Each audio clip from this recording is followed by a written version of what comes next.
皆さんこんにちは、西井です。今日も三重県の伊勢神宮にほど近い多気町というところからですね、手術の合成に関する情報をお送りしたいと思っております。で、早速1回目の動画を見ていただいて、皆さんどうもありがとうございます。そしたらですね、なんと工業大学の教授からですね、ご連絡をいただきまして、ソールの合成の分析はもうちょっとこういう風にした方がいいんじゃないかっていうアドバイスをもらいました。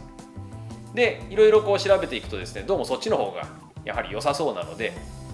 これはですね、ちょっとこういう分析方法に変えようということで、今回はちょっとその動画をね、お送りしたいと思います。ではですね、早速どんな分析方法なのか見てみたいと思います。どうぞ。さて、それではね、まず前回のデータを見てみたいと思います。前回までは10ミリソールを変形させるのに必要だった荷重、これを求めていました。ですが、この方法よりもっといい方法があるということで、ご提案いただいたんですが、これは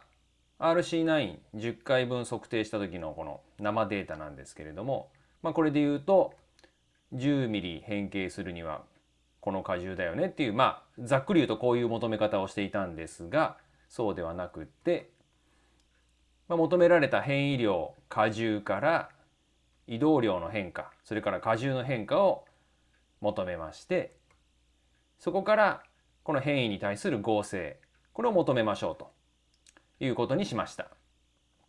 で、実際にこれをグラフに表してみるとこのようになります。で、合成の変化がですね、こんな感じに出てるんですけれども、この中の特に、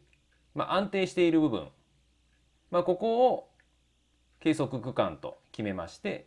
ここの平均値を出しますと、この RC9 の場合は1ミリあたりの必要変形の荷重が 27.2 ニュートンということが分かりました。なのでこれを今回からデータとして採用します。これは曲げですね。で、今度はねじれですけれども、こちらは5度ソールをねじれさせるのに必要だったトルクを求めていました。で、先ほどのようにまたこの10回分のね、生データを出してますけれども、こうだったものを今回からは変異と荷重求められた値からアークタンジェントの値とねじれ角、それからトルクを計算しまして、そこからさらにねじれの変化、それからトルクの変化、これを求めて、それでねじり合成を出しましょうということになりました。で、実際これがどんな風なグラフになるかっていうと、この生データがこんな感じのデータに変わります。で、見ていただいての通り安定している部分がありますので、ここをデータとして採用で平均値を出しますと、今回の場合は1度あたり変形させるのに必要だったのが 1.17 ニュートンメーターということになりました。で、ペダリング中の側関節の動きというのは、これはもう前回と変わらないです。下に向かって踏んでいくときは、ソールに対して下への荷重と、それから海外の動き。逆に引き足で上に上がっていくときの動きというのは、ソールに対して上への荷重と、それから海内の動きがあるというふうに定義をしました。で、実際にこれをね、二次元座標系に落とし込むと、縦方向が曲げの合成で、左右横軸がねじり合成で表します。そうすると、中心に行けば行くほど曲がりやすい、ねじれやすい、外に行けば行くほど曲がりにくい、ねじれにくいということになって、一番外側のゾーンは曲がりにくく、ねじれにくい、すなわちソール合成が高いシューズで、それよりちょっと内側に行くと曲がりにくく、ねじれやすい。それよりさらに内側の下の方に来て原点に近い方になると曲がりやすく、ねじれやすい。これはソール合成が低いシューズというふうに定義できるかなと思います。で、ここのゾーンは曲がりやすく、ねじれにくいという表現になるかと思います。で、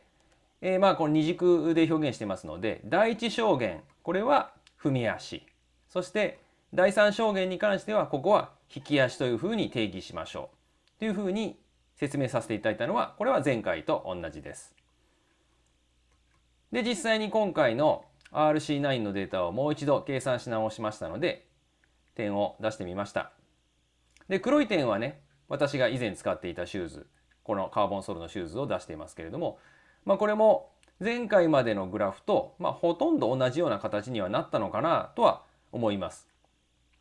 ですから10ミリの変形で、あるいは5度のねじれで、これぐらいの表現ができますよっていうのはそんなに外れてはいなかったのかなとは思いますけれども、でも工業大学のね先生がこういうふうにするといいですよっていうアドバイスをねいただきましたので、今後はこのような分析方法で進めたいと考えております。さあ皆さんいかがだったでしょうか。分析方法もねやはり専門家の方が見ていただくとすごく良くなったんじゃないかなと思います。今回のような形で皆さんからのですねアドバイスがこの動画にどんどん反映されていくとですね、中身がどんどん良くなっていって、でこのシューズのソールの合成っていうのがよりいろんなメーカーいろんなモデル通して明らかになっていくと思いますので、ぜひですね皆さんと一緒にこのチャンネルは作り上げていきたいと思いますので、ぜひご協力のほどよろしくお願いいたします。さあ、そして前回予告した RC7 の測定、これはもうすでに終わっております。で、終わってるんですが、今日ご紹介させていただいた分析方法でもう一度分析をやり直しておりますので、この動画の、次に RC7 の計測をいよいよ皆さんに発表できると思いますので、ぜひそちらも楽しみにしていてください。はい、引き続きシューズの郵送サービスですとか、チャンネル登録、その他コメント欄、ぜひお待ちしておりますので、皆さんぜひよろしくお願いいたします。さあ、それでは次回 RC7 分析をお楽しみにしていてください。それでは。